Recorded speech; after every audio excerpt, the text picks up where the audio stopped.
Maganda ng mensahe siya na kahit anong sama ng tao, kung pure yung faith mo, bata, di ba sabi nga nila, di ba, you should have a childlike faith.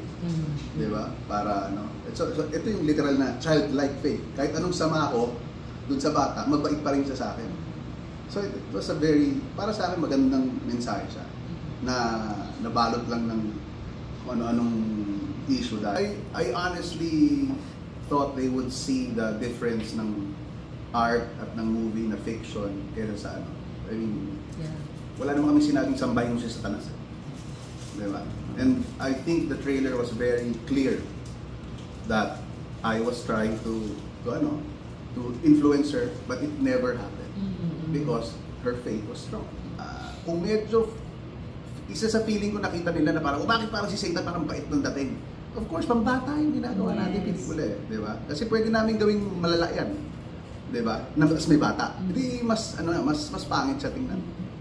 Oo. And I think yung pinakaturo, naniniwala rin ako na yung pinakaturo sa mga bata, yes, manonood ka ng pelikula.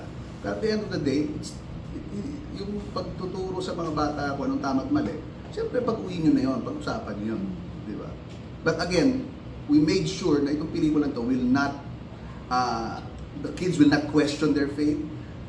It will just show na ang taong mabait, hindi mo mai-influensya. Regardless, good will always triumph. Good will always prevail.